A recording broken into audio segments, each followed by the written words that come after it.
he would come to take care of me.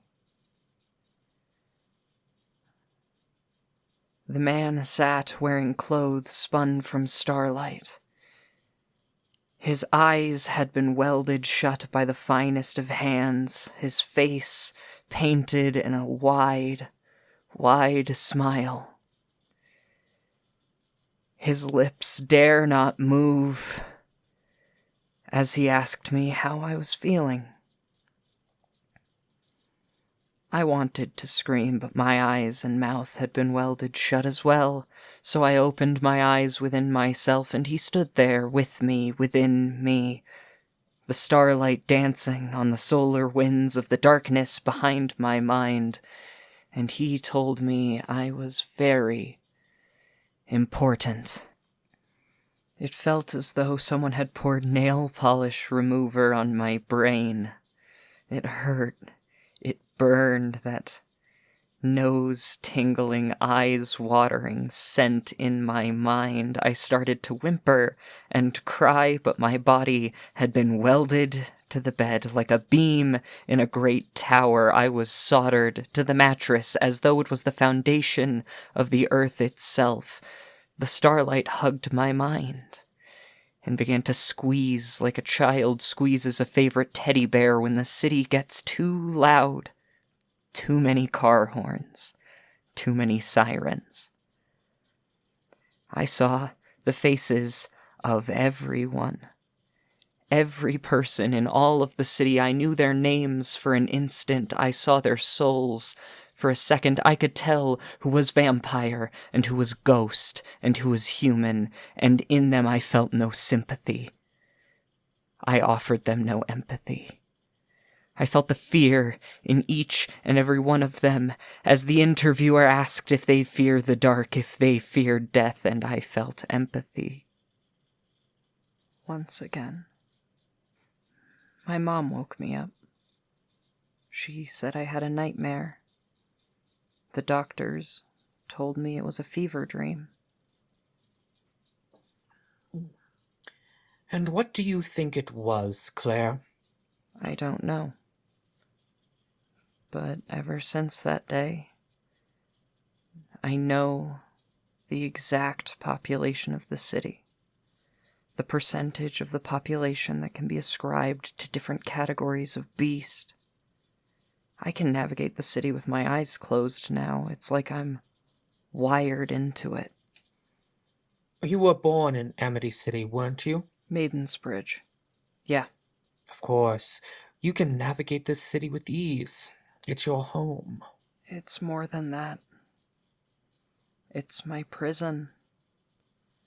I haven't left Amity Province since I was 5. Every time my family tries to go on a vacation, I get sick at the airport, I pass out in the car, something important and tragic happens. I can assure you, those are coincidences, Claire. Coincidence and providence often play the same music. Tell me what it feels like, this wiring into the city. Cities are always loud. 1,000 lives happening all around your head at once. It's more intimate. I can hear them breathe when I sleep. When someone is shot and killed in a bodega robbery, I feel their heart stop beating. It's like the noise is dialed all the way up and the DJ is not taking requests. Claire, I believe your anxiety is playing tricks on you. You are highly educated, a journalism major with cybersecurity as a minor. You pay a lot of attention to the world around you. Of course you feel like you know when a death occurs. You pay attention to the statistics. Your mind feels privy to information about people's lives because, as a journalist, that's what you're supposed to do. Have you ever heard of cryptophilia? Is this the part of the interview where what I say stops mattering? It is a compulsion. You feel driven to know secrets, to know everything. Your mind begs to you. The moment when it all goes off the rails and I am dissected again. To invade people's privacy, to understand their lives.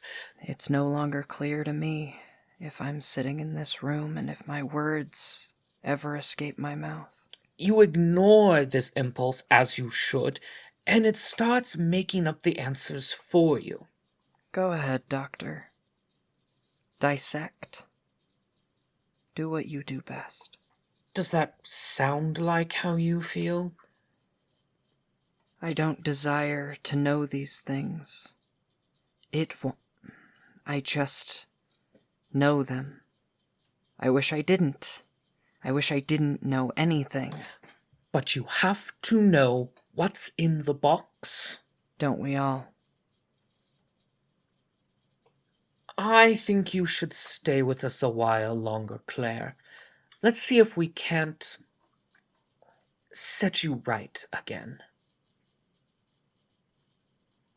And stay I did. I'm getting tired of having to hear this again every time I sleep. The worst part is I don't even know if it's true. If it happened. Surreal. Amiss surreal.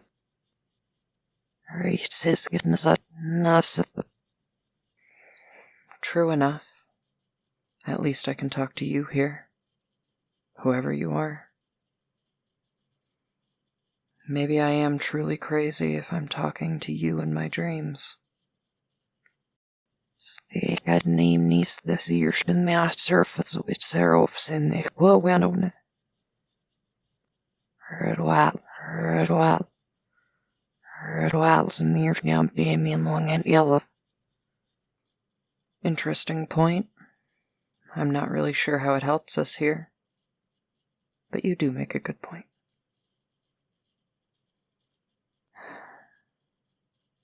Better to lean into my insanity and assume it to be truth than ignore it and go truly insane.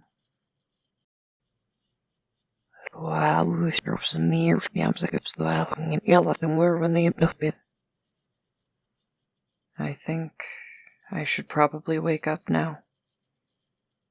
I probably have a show to record in a few hours, and I shouldn't leave my people waiting.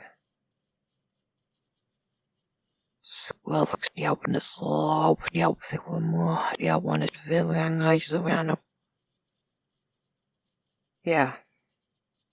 Good morning to you too.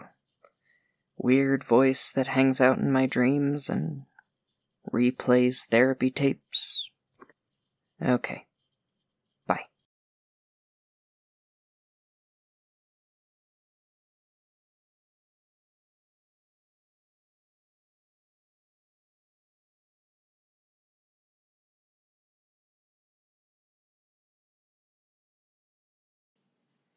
Amity After Dark is a narrative horror fiction podcast by Livewire Multimedia Stories.